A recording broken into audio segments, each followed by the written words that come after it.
말씀 저와 여러분 교독하신 후에 마지막 절인 합독하시겠습니다. 헤롯 왕 때에 예수께서 유대 베들레헴에서 나심에 동방으로부터 박사들이 예루살렘에 이르러 말하되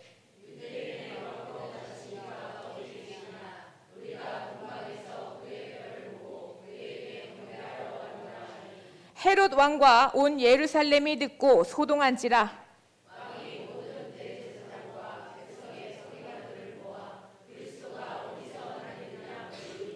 이르되 유대 베들레헴이오니 이는 선지자로 이렇게 기록된 바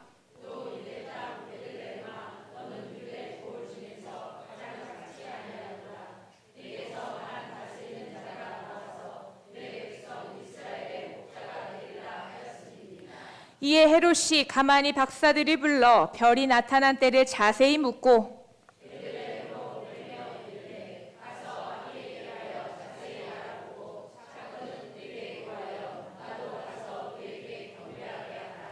박사들이 왕의 말을 듣고 갈새 동방에서 보던 그 별이 문득 앞서 인도하여 가다가 아기 있는 곳 위에 머물러 서 있는지라.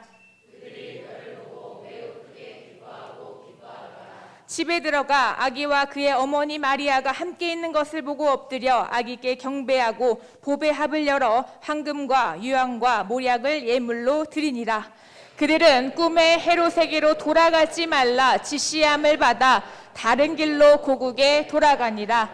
아멘. 사랑하는 목사님 나오셔서 말씀 선포해 주실 때 큰 은혜의 시간 되시기 바랍니다. 아멘.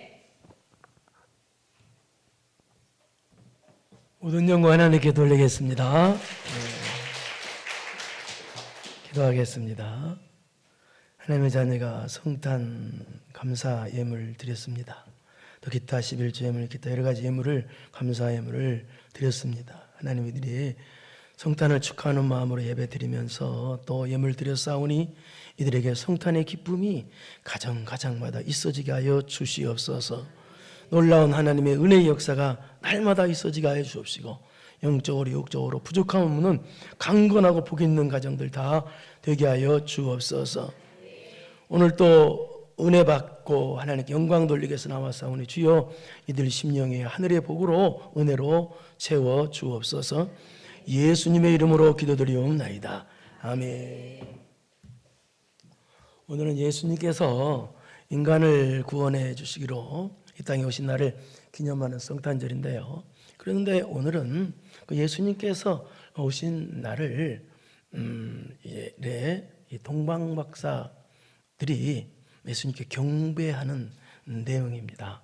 경배하는 내용을 통해서 예수님께서 왜 이 땅에 오셨는가, 또 우리가 예수님을 어떻게 경배해야 되는가를 알아보려고 합니다. 그러면 예수님께서 왜 이 땅에 오셨는가를 먼저 보겠습니다. 1장 21절을 보겠습니다. 1장 21절 시작.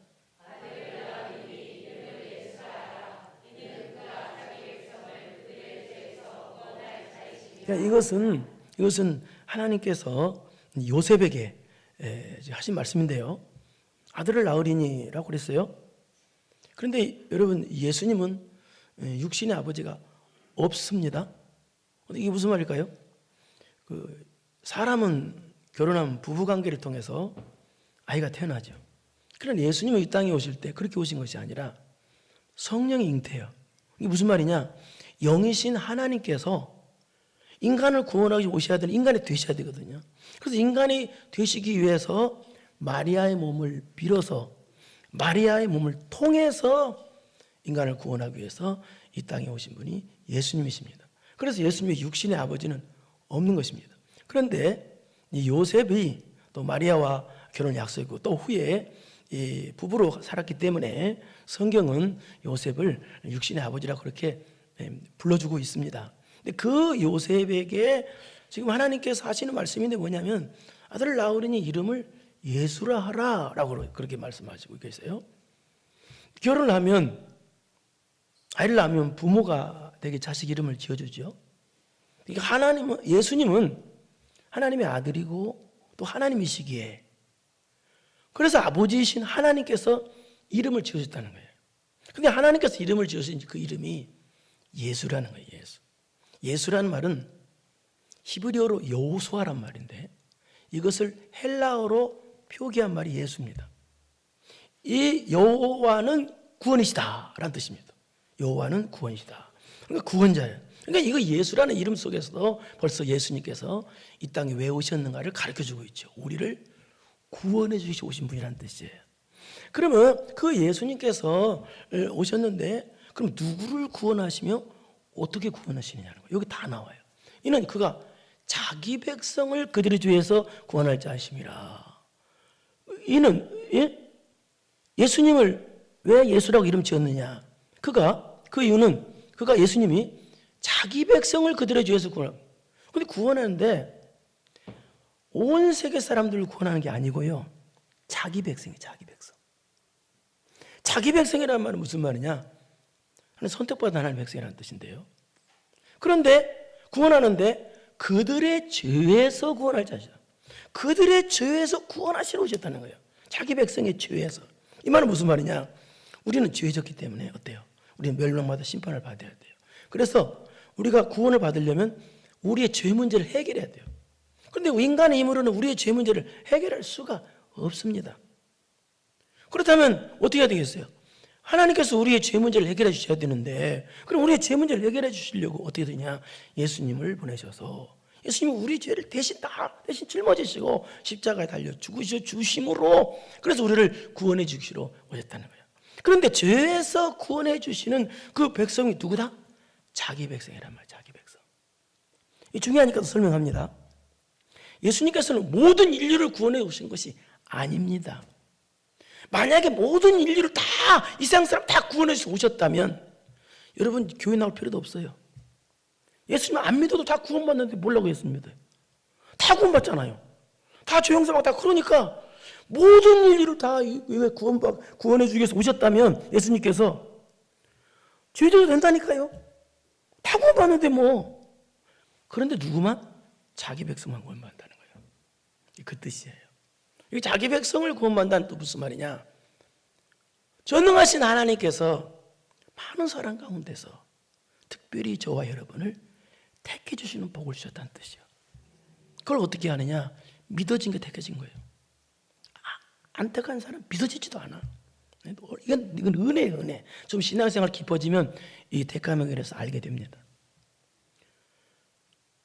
그러니까 우리를 택해 주시고 라는 말은 무슨 말이냐? 선택해 주셨다는 뜻이고 또 이 말은 그렇기 때문에 이제는 결코 죄 짓고 살면 안 된다라는 뜻이에요. 그러면 우리는 죄에서 구원해 주시고 예수님 끝나셨냐? 안 끝나셨어요. 1장 23절 보세요. 1장 23절 시작.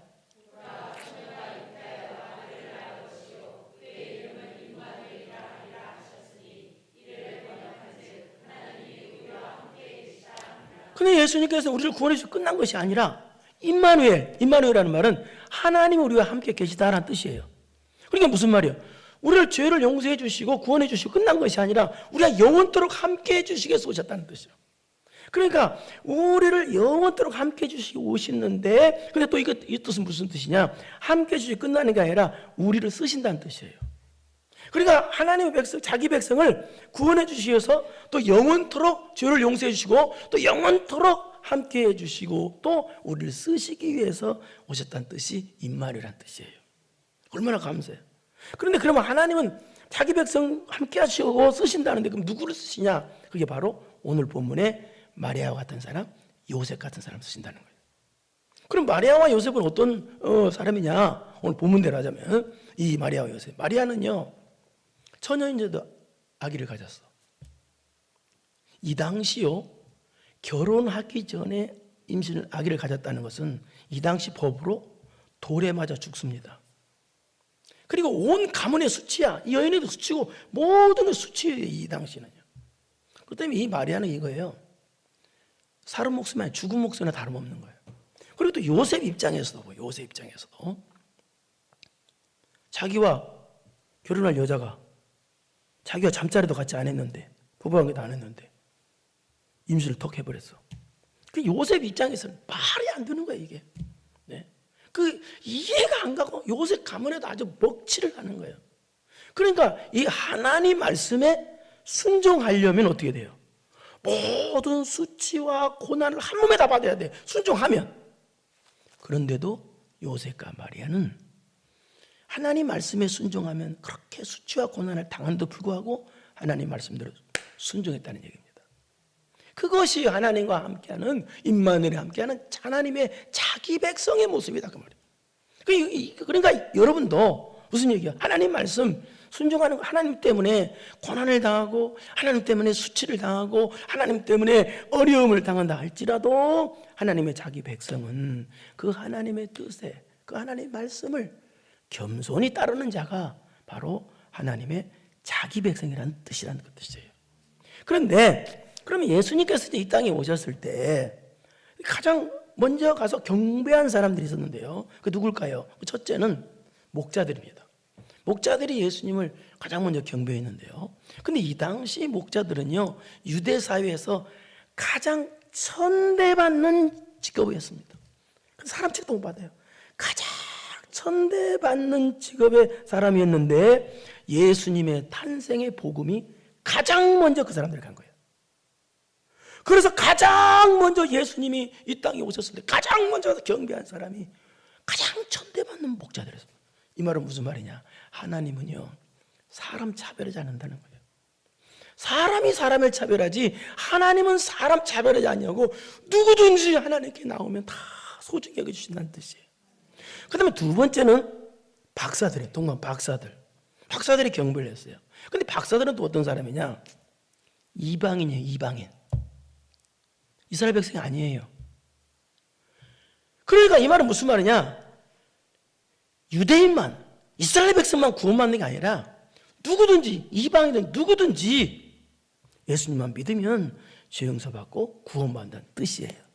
그런데 동방 박사들이 와서 경배할 때는 목자들이 경배하고 난 후에 약 한 20일 정도 후에 경배했다고 그렇게 보고 있습니다. 왜냐하면 동방에서 왔다고 그랬기 때문에, 동방은 이 당시 망한 바벨론이라고 그렇게 추정을 합니다. 그렇기 때문에 거기서부터 예루살렘까지 올 때는 적어도 20일 이상이나 걸린다고 보고 있어요. 그렇기 때문에 목자들이 경배하고 난 후에 그 다음에 한 20일 정도 후에 박사들이 경배했다고 그랬어요. 근데 목자들은 그래서 맨 처음에 와서 경배했기 때문에 구유에 누인 아기 예수님께 경배를 했습니다. 그런데 이 박사들은요, 구유가 아니었습니다. 보세요. 20일 정도 후였기 때문에 11절 보세요. 11절. 시작.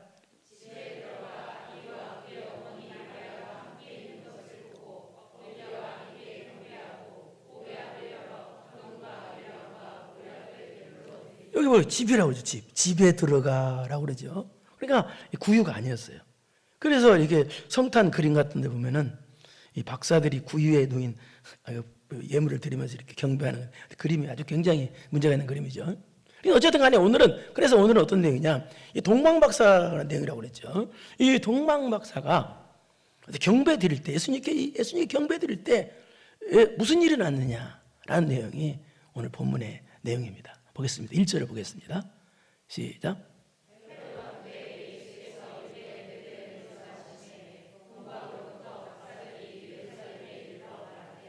헤롯 왕 때, 여기 헤롯이라는 말은 영웅의 아들이라는 뜻인데 이름은 참 좁죠. 근데 이 헤롯은 어떤 사람이냐? 이스라엘 백성이 아니고 유다 백성이 아니고 그 에서의 후손인 에돔 족속입니다. 이 당시 이스라엘 백성과 에돔 족속은요, 아주 원수지간이었죠. 원수지간. 그리고 또 이 헤롯은 악한 사람이에요. 그런데 이때 로마 정부에서 이 이스라엘 백성도 아닌 이 에돔 족속 출신의 이 헤롯을 갖다가 이스라엘 왕으로 임명을 한 거예요. 그래서 이스라엘을 통치하도록 만든 거예요. 그러니까 또 이 사람이 또 얼마나 악하게 행동을 했겠어요. 그런 악한 헤롯 왕 때에 예수께서 유대 베들레헴에서 나셨다는 거예요. 이 말은 무슨 말이냐? 하나님이 저와 여러분을 구원해 주시기 위해서 인간의 몸을 입고 또 인간에 되셔서 이 땅에 오셨다는 뜻이에요. 그러자 동방으로부터 박사들이, 예루살렘에 이르러 말하 동방으로부터 박사들이, 방금 전에 설명했죠? 동방은 바벨론이라고 그랬어요. 이 박사들이 예수님께 와서 경배드리러 왔다는 거예요. 근데 이 당시 박사들은 이 점성학과 이 천문학에 굉장히 조예가 깊은 사람들로서 굉장히 이 당시 많은 사람들에게 존경을 받는, 아주 높임 받는 귀한 인물로 취급받는 사람이었다고 그래요. 근데 이 사람이, 이 박사들이 예루살렘 이르러 말했어요. 그 예루살렘에 왔어요. 예수님이 탄생하신 건 분명히 베들레헴에 탄생하셨는데 모르고 예루살렘에 왔다는 얘기예요. 그리고 와서 2절 보겠습니다. 뭐라고 말하는지 시작.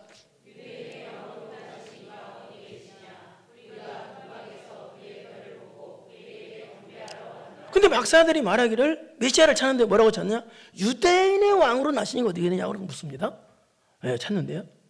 왜 그랬을까요? 메시아라고 말하지 않고 이 뜻이 있습니다. 이 당시 유대인들, 이스라엘 백성들은 메시아관을 어떻게 갖고 있었냐면, 메시아를 어떻게 생각하고 있었냐면 다윗의 자손이라고 그렇게 알고 있었어요. 그래서 유대인들 속에서는 다윗의 자손이다 그러면 메시아라는 인식이 딱 돼 있어가지고 메시아라는 것이 알아요. 그러면 이방인들도 그럼 다윗의 자손이라고 메시아 그렇게 인식했느냐? 아니에요. 이 당시 이방인들은요, 유대인의 왕으로 해야 메시아를 알아들어요.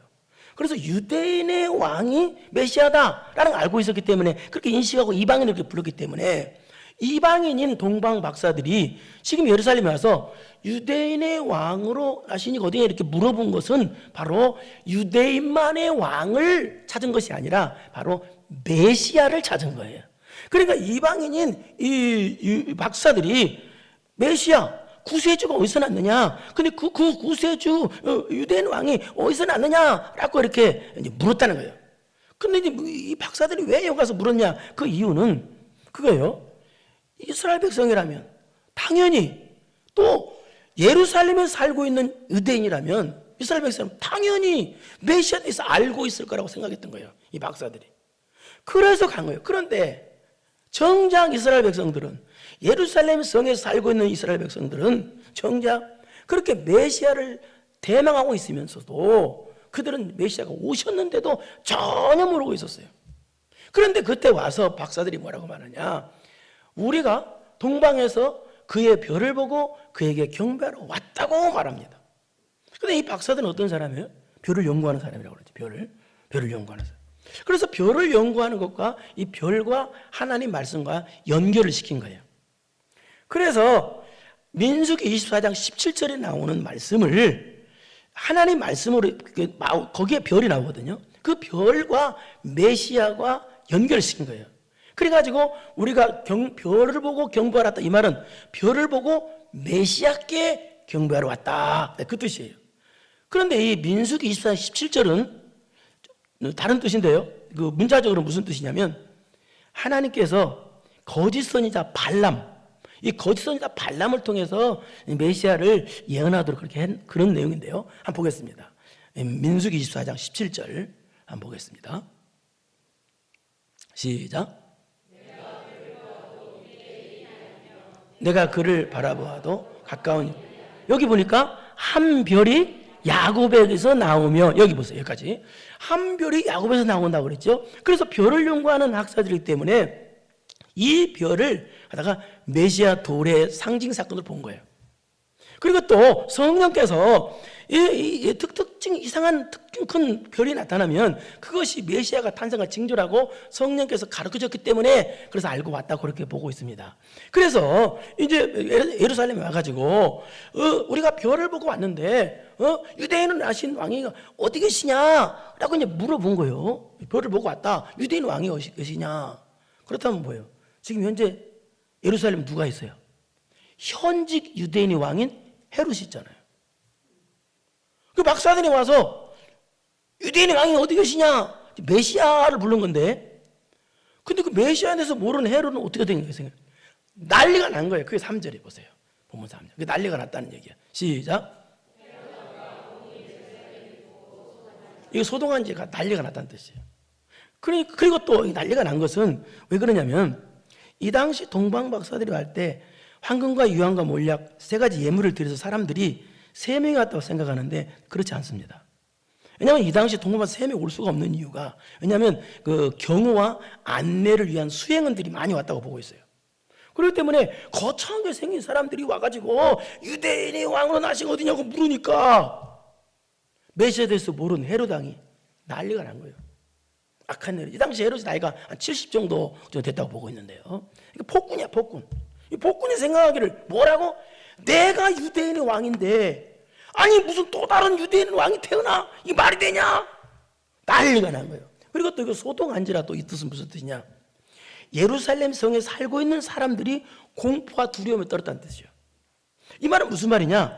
현직 헤롯 왕이 새로운 유대인이 왕이 태어났다 그러면 어떤 흉악한 일이 벌어질까 하는 걸 알기 때문에, 그러니까 흉악한 일이 벌어졌다는 것을 알기 때문에 공포와 불안에 떨었다가 이게 소동한지라, 그 뜻입니다. 그래서 이제는 이제 헤롯이 이제 무슨 계략을 꾸미냐?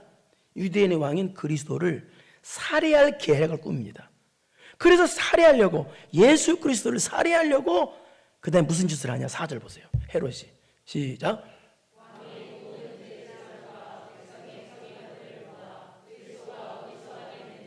그 당시 종교 지도자들을 다 모아놨다는 거예요.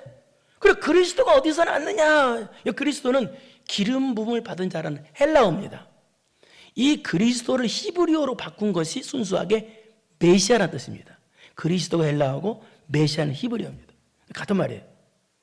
그렇다면 왜 이 헤롯 왕이 왜 그리스도를 살해하려고 그렇게 이 종교 지도자를 다 모아서 그리스도가 어디서 나겠느냐라고 물었을까요? 이것은요, 이 헤롯 왕이요, 그리스도에 대한 피해의식에 지금 발동이 걸렸기 때문에 그래요. 이 피해의식에 사로잡혔기 때문에 그래요. 그래서 예수님이 오시면, 그리스도가 오시면 자기 왕권이 위험해지고 자기 왕권이 뺏긴다고 생각하는 거예요. 그래서 그리스도에 대한 피해의식 때문에 지금 그리스도를 살해하려고 종교 지도자를 다 모아서 어디서 냐고 물어본 거예요. 지금도 그렇죠. 많은 사람들이 예수님을, 교회를 안 나오고 예수님을 안 믿는 이유가 막연히 교회에 대해서, 기독교에 대해서 피해의식을 갖고 있어요. 그래서 교회 나가면 세상 재미도 다 뺏긴다, 또 심지어 돈도 뺏긴다, 이렇게 생각하는 거죠. 그러나 전혀 그렇지 않습니다. 여러분, 역사적으로 봐도 기독교가 들어간 나라가, 지금은 타락했을지라도 기독교가 들어간 나라일수록 다 하나님께서 복을 주셨습니다. 하나님께서 모든 복을 주시고요, 영원한 생명까지 주십니다. 그러니까 괜히 피해의식을 사로잡혀 그런 사람도 많은데 이 헤롯도 그랬다는 얘기예요. 그래서 이제 종교 지도자한테 물었습니다. 그래서 종교 지도자가 대답하는 말이 5절 시작.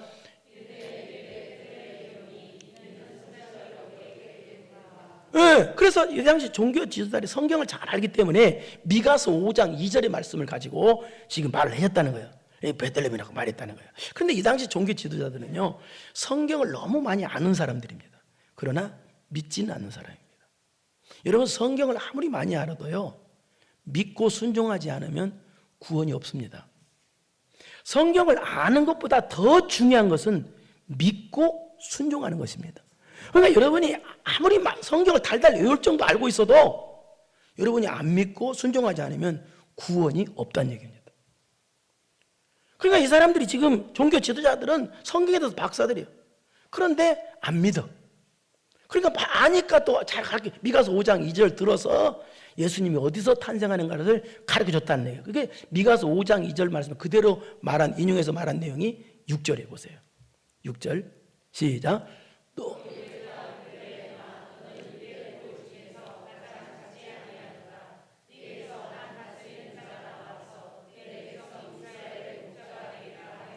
이게 무슨 말이냐? 성경에 보니까요, 베들레헴에서 메시아가 온다고 그랬으면 베들레헴이다 라고 대답을 해줬다는 얘기입니다. 자, 그러자 이 헤롯이요, 어디서 난지 알았어요. 그러면 이제 때를 알았대. 왜 언제 태어난 걸 알아야 돼? 왜? 나이를 알아야 살해할 거니까요. 나이를 알아야 살해할 거 아니에요. 그래서 구체적으로 알아서 살해하려고, 그 다음에 이제 무슨 행동을 또 했냐면 7절 보세요. 이제는 또 시작. 이에 헤롯이, 그래서 이제 헤롯이 박사들을 불렀습니다. 이 동방박사 불러서 별이 나타난 때를 물었어요. 그러니까 때를 알아야, 언제 태어난지 알아야 나이를 알아서 살해할 거 아닙니까? 그러니까 암암리에 살해하려고 이런 모든 짓을 지금 막 꾸미고 있는 거예요, 이 헤롯이요. 여러분, 사람이요 사람을 죽이려고 해? 이것처럼 악동한 게 어디 있어요? 특히 예수 그리스도를 살해하려고 그래요? 이처럼 악한 사람이 어디 있어요? 그런데요, 지금 세상은요 그런 사람들로 가득 찼어요. 그렇기 때문에 여러분 성령 충만 받아서 하나님의 보호하심을 꼭 받으십시오. 꼭 받아야 돼요. 그러면서 뭐라고 말하느냐? 8절 보세요. 이 박사들에게 시작.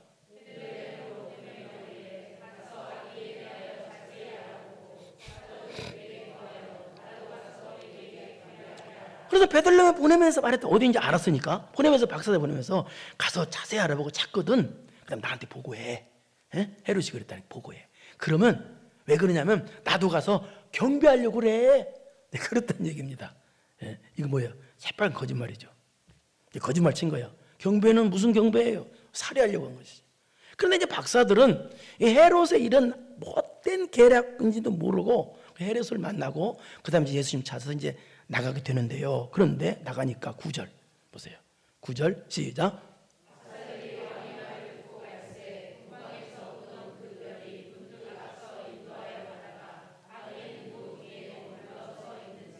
근데 박사들이 이제 나가는데 예수님 찾아 나가는데 그런데 전에 동방에서 봤던 그 별이 갑자기 또 나타나더니 그 별이 인도하더라는 거예요. 박사들을요. 신기한 거죠. 그 인도하더니 예수님께서 계신 곳에 별이 딱 머물러 서 있더라는 거예요. 그래서 10절 시작. 기뻐한다는 최상급 표현이죠. 그런데 박사들이 별을 보고 기뻐한 게 아닙니다. 뭘 보고 기뻐했을까요? 여러분 방금 전에 뭐 별이 동방에서 나타났던 별, 그 별이 인도할 때 이렇게 기뻐했다는 말이 없잖아요. 근데 그 별이 예수님이 계신 곳에 서 있는 머무르는 걸 보고 그 별을 보고 기뻤다는 무슨 말이에요? 이 말은 바로 우리가 그토록 만나고 싶었던 메시아 그리스도를 이제 드디어 만나게 됐구나. 그래서 예수님을 만난다는 사실에 아주 뜰듯이 기뻐했다는 거예요. 아멘은 집에 가서 해도 되는데요. 한번 더 기회를 줄게요. 예수님을 만난다는 사실에 그냥 뜰듯이 기뻐했다는 거예요. 모든 영광 하나님께.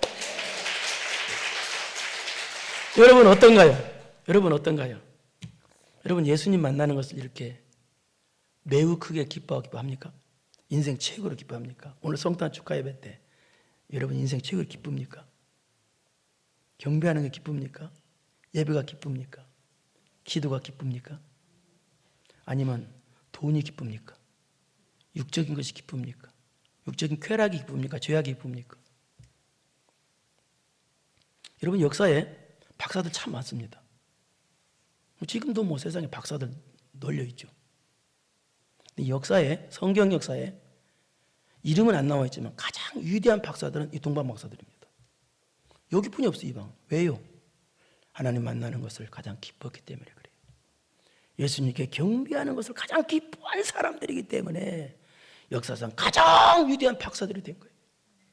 나의 기쁨, 나의 소망 되시며 나의 생명이 되신 주 밤낮 찬송을 불러도 오직 주 예수뿐일세. 여러분 예수님을 나의 기쁨이라고 여기십니까? 예수님이 나가 가장 기뻐하는 예수님입니까? 그게 바로 하나님께 귀하게 쓰임받을 사람들입니다. 그래서 예수님께 어떻게 경배하나 봅시다. 11절을 중요하니까 잘 보세요. 11절 시작. 집에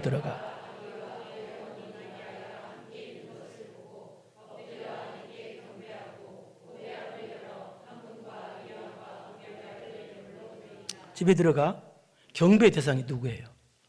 아기와 그의 어머니 마리아가 경배 대상이에요? 전혀 아니에요. 누구요?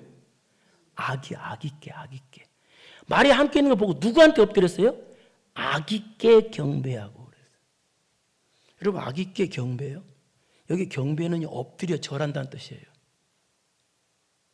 여러분 제가 우리 손자한테 할아버지가 아이고 손자 오셨습니까? 하고 절합니까? 이건 말도 안 되는 소리예요. 믿음 없이는 안 되는 거예요. 이건요. 믿음 없이는 엎드려 아기에게 경배 엎드려 절할 수가 없는 거예요. 근데 이 박사들은 믿음이 있었어요. 믿음이 있었기 때문에 그 아기를 보고 이분은 우리 인간의 죄를 위해서 십자가 달려 죽으시러 우리 인간을 구원해 주시러 이 땅에 오신, 인간에 대해서 이 땅에 오신 하나님이구나 라는 믿음이 있었기 때문에 그 아기를 향해서 엎드려 절한 거야.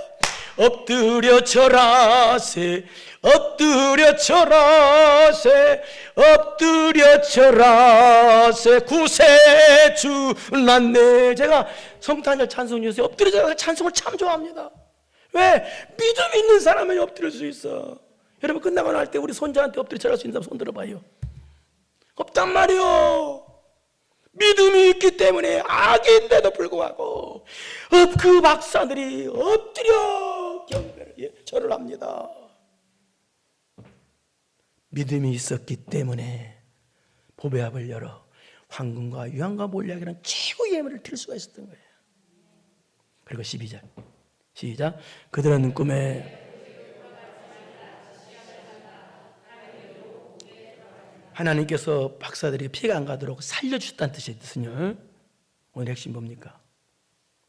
여러분 아기인데도 경배할 수 있는 믿음이 있습니까?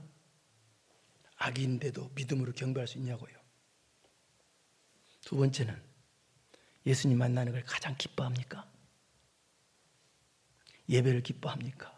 기도를 기뻐합니까? 신기하게도 우리는 안 그렇지만 신기하게도요, 밖에서는요 활짝 웃는데 표정이 밝은데 예배당만 오면 우울증이 도지는 사람들이 있어요. 이게 말이 됩니까? 여러분은 전혀 그렇지 않습니다. 우리 교회는 다 표정이 너무 밝아. 끝나고 나갈 때 보면요 밝게 웃어. 내가 여러분 표정만 보면 너무 기뻐. 싹 웃는 얼굴에 뭐 참 떡 준다고. 하여튼 너무 표정이죠. 그래서 내가 설교할 때 보면은요 나는 기분이 너무 꽃밭에서 설교하는 것 같아. 표정이 환해가지고. 여러분 인생을 살다 보면 슬픈 일 많죠. 저도 있습니다. 세상 사람은요 슬플 때 슬퍼하는 게 세상 사람이야. 근데 예수님 사람은요 슬플 때 예수님 때문에 기뻐하는 게 예수님 사람이야. 이게 달라요. 똑같이 슬픔이 있어요. 그러나 우리는 슬플 때 슬퍼하는 사람이 아니라 우리는 예수님 때문에 슬픔 가운데서 기뻐하는 사람입니다. 여러분 성경을 압축한 것이 대소이루문답이거든요. 그 1번에 최고 1번에 사람이 제일 두는 목적이 뭐냐라고 그랬어요. 그게 뭐냐? 답이 하나님을 영화롭게 하는 것과 영원토록 그를 즐거워하는 거라고 그랬어요. 무슨 얘기요? 여러분의 인생 사는 목적이 하나님을 기뻐하는 거예요. 집에 가서 아멘 하시라니까요. 여러분은 하나님을 기뻐하는 것이 여러분의 의무입니다. 그래서 항상 기뻐하라는 거예요. 근데 여러분 생각해 보십시오. 어떤 사람은요 밥 먹을 때는 기뻐해. 에? 라면 먹을 때 웃어. 여러분 예배 드리는 것이 농심 신라면 라면 한 그릇보다도 안 기쁩니까? 예배가 농심 신라면 라면 한 그릇보다도 안 기쁘냐고요. 라면 먹는 것보다도 안 기뻐. 예배가 이게 말이 되냐고요. 여러분요 제가 하나님이라도 하나님을 기뻐하는 사람에게 복 주지 하나님을 안 기뻐하는 사람에게 복 안 줘요. 여러분이 하나님을 기뻐한 만큼 기쁜 일이 생깁니다. 믿으십시오. 반드시 그렇게 됩니다. 그럼 이제부터 슬픈 일이요 나도 있어요. 같이 있어요. 예수님 때문에 기뻐합시다. 저녁 예배 같은 우리 한번 하하 웃어봅시다 하고 말하고 싶은데 그냥 넘어가겠습니다. 예. 이 기뻐하라는 뜻은 기쁨 표현하는 뜻이에요. 그게 항상. 예. 그러니까 여러분 기뻐하십시오. 예배를 기뻐하십시오. 그래서 어때요? 기쁜 한 대로 복이 여러분 되길 바랍니다. 여러분 아기인데도 경배할 수 있는 믿음 있는 여러분 되십시오. 예배를 기뻐하고 하나님을 기뻐하는 여러분 되어서 성탄의 기쁨이 현실이 되고 세상의 모든 복이 여러분 것이 되기를 축원합니다. 걸어가시 은혜로우신 아버지 하나님 감사합니다. 아기인데도 엎드려 절했습니다. 믿음이 있었기에. 아기인데도 이분이 우리 인간을 구원하기 위해서 인간의 되시 이 땅에 오신 하나님이시구나. 믿음이 있었기에 아기인데도 엎드려 절합니다. 우리도 이 믿음을 갖게 하여 주시옵소서. 우리도 엎드려 절하는 믿음 있게 하여 주시옵시고, 예수님 때문에 기뻐하는 믿음 있는 성도들 되게 하여 주시옵소서. 모든 영광 하나님께 돌리며 예수님의 이름으로 기도드리옵나이다. 아멘. 이제는 우리 구주 예수 그리스도 은혜와 전능하신 하나님 아버지의 무한하신 사랑하심과 성령님의 교통교제 감동감하심이 아기인데도 믿음이 있었기 때문에 엎드려 절할 수 있는 믿음 갖기로, 예수님 만나는 것을 가장 기뻐하는 그 기쁨 갖기로 마음 깊이 결단하고 돌아가는 사랑하고 사랑하는 성도들 머리머리 위에 이제로부터 영원토록 함께 있을지어다. 아멘.